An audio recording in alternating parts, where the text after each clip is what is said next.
Hi guys! Welcome back to my YouTube channel.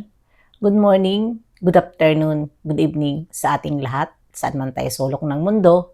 Sana ay nasa mabuti tayong kalagayan at ligtas sa anuman masamang kapahamakan. At bago ang lahat, shoutout muna tayo sa founder ng Kalingap, Kuya Bal Santos Matubang at Edna Vlogs, Kalingap Rob, syempre kay Jack Matubang, at sa lahat ng mga sponsor na walang sawa tumulong sa mga nangangailangan, more blessing to come. At syempre, shout out sa Kalingap Strikers. Nandyan si Magalo Mix Vlog, Maria Ligaspi Vlog, Selena Barbosa, Hasa 26, Hayat Mix Vlog, Cell TV PH Covers TV, at syempre Jacqueline Docosin, at ang inyong tagapag chismis dito sa social media. Mega love shoutout sa ating lahat at mga kaibigan ko rin.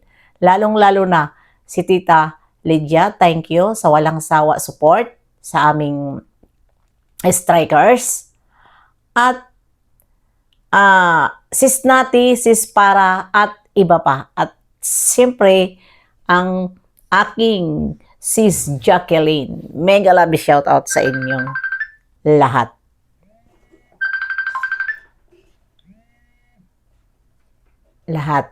At ayan ano ngayon ang ating reaction upload. Nandyan po si ang mag-jowa, si Carla at Jomar. At ang reaksyonan natin ngayon, ang doon nga in-upload ni Kalingap Rob, ang panood nila sa concert doon sa Philippine Manila Arena ba yun? Doon yun sila nanood, at doon ini-upload ni Kalingap Rob sa kanyang second channel kasi panood lang naman yun At ito na nga ang ating napansin. At pagkatapos sa premiere ni Kalingap Rob ay hindi pa rin maiiwasan itong mga pakumpara dito sa supporters ng Mikris. Kasi ang naman diyan, ang nag-comment naman diyan ay supporters ni Krista. At babasahin muna natin itong kanyang message dito. Ang sabi niya dito, mayroon pa siya tawa, sabi niya dito, nakaka-insulto, laos na talaga kayo, second channel na sila, may Chris lang talaga number 1 sa amin channel. Sila, Samin channel sila. Ayon. Itong supporters ni Krista, kung i-analyze natin, ay hindi maingay ang tunay na supporters ni Krista. Walang pakumparahan. Nung si Krista ay hindi pa sinapian ng mga taong mga manggagamit. At alam naman natin kung sino ito na lumipat doon kay Krista, na hanggang ngayon ay mahilig sila magkumpara dahil sila lang naman dito ang may galit sa magjowa. Dito sila may galit. Ang mga supporters na iba ay wala yun sila pakumparahan dahil nung mga panahon na hindi pa sila lumipat doon sa Krista, na mga tunay na supporters talaga ni Krista, mula sa pag-umpisa sa kay Tata pa hanggang sa napunta kay Kalingap Rob, dahil ito ay binigay ni Tata doon kay Kalingap Rob para maging beneficiary ni Kalingap Rob. Ito si Krista. Wala po tayong nakikita na pakumparahan. Wala po. Nung lumipat na itong mga alipuris ni Ilong doon sa kay Krista, doon na nagka-gulo-gulo dahil alam naman natin na itong mga alipuris ni Ilong ay ayaw nila kay Jomar. 'Di ba? Ayaw nila kay Jomar. Kaya nasabi nila na laos na daw ang mag-agom. Yan lang ang sasabihin ko sa iyo, girl, kung sino ka man na gamit mo pa ang Mikris. Yan ang mahirap sa inyo na ginagamit nyo ang mga pangalan ng mga beneficiary sa pamamagitan ng pambabastos nyo o mga komento nyo na hindi maganda. 'Di ba? Kapag nare-reaksyonan, sasabihin nyo kalaban namin ang isang beneficiary kasi ang mga utak nyo, utak bulinaw. 'Di ba? Yan po ang mga utak nitong mga ito. Kapag nare-reaksyonan ng reactor, na samantala itong mga basher ang gumagamit ng pangalan, 'di ba? Lalong-lalo na itong mga lumipat doon, Kaya yan ang isipin nyo. Ngayon, porkit ba nasa second channel ni Kalinga Prab ay laos na? Hindi po sila laos. Dahil po, kung saan po ang Jomcar sinusundan po ng supporters, paano maging laos? Sige nga, yung pinagmamalaki nyo, si Krista noon ang ganda ng daloy ng kanyang tawag nito, ng kanyang viewer dahil sinusuportahan ng Jomcar, sinusuportahan ng IDSE. Nagkakaisa.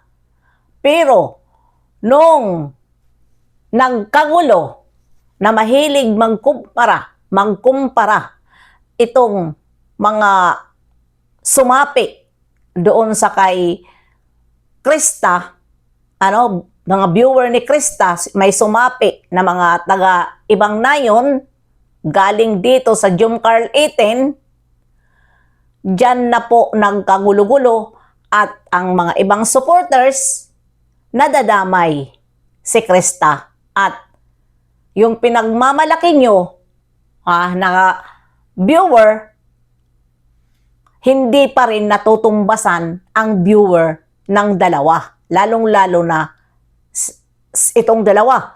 Si Carla, hindi pa rin natutumbasan ng supporters ng Carla, ng Mikris. Kung isipin nyo, paano maging laos? Sige nga, nauunahan nga kayo ng mga viewer. Nadadamay tuloy dito ang mga ibang viewer kasi ang hilig nyo magkumpara. Nasamantala noon, support silang ang dalawang mga big timer. 'Di ba? Pero nagka-gulo-gulo nang dahil sa mga pagkukumpara nyo. Naiilan lang naman dyan sumanib sa Krista na supporters. Walang iba kundi alam na kung sino. 'Di ba? Dahil lumipat doon sa iniwan ang kanyang ay lumipat doon sa Angels ng Kalingap din. 'Di ba? 'Yun ang dismaya sa mga ito. 'Di ba? Huwag kayong ganyan na mahilig kayo magkumpara dahil parehas yan.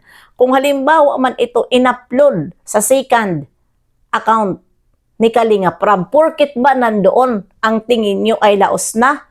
Kahit pa yan saan sila dalhin kung talagang sikat. Pupuntahan yun ng mga follower o supporters ng Jomcar at Carla. Kaya huwag kayo mag-isip na porket na ilalagay doon ay laos na. Hindi malalaos si Kalinga Prab. Sinusundan yan. Tingnan mo naman yung bagong account niya. Hindi ba ang laki ng views? Paano nyo masasabi na porkit nandoon sa second account ay laos na? Hindi po yun. Ha? Hindi po yun ang tawag nito.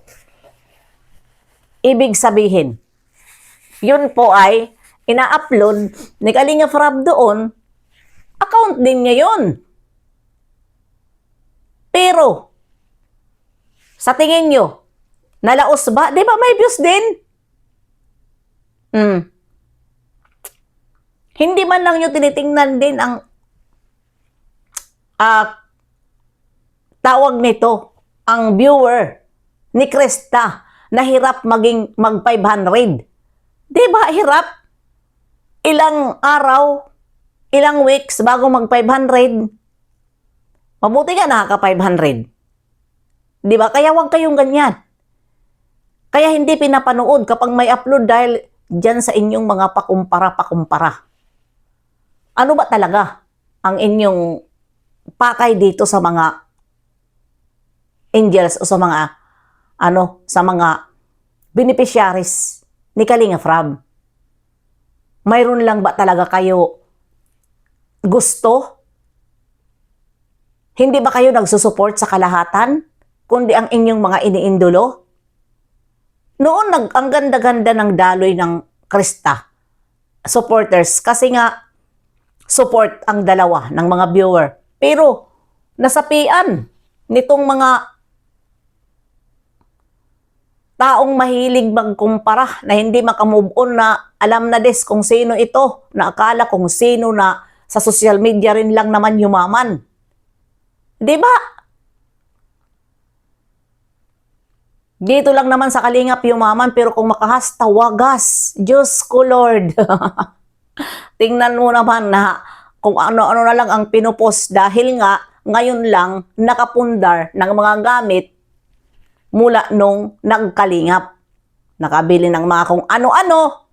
Kaya, yun, pati gamit, na siguro wala siya noon, parang pinagmamalaki niya ngayon dahil nakabili na nga siya.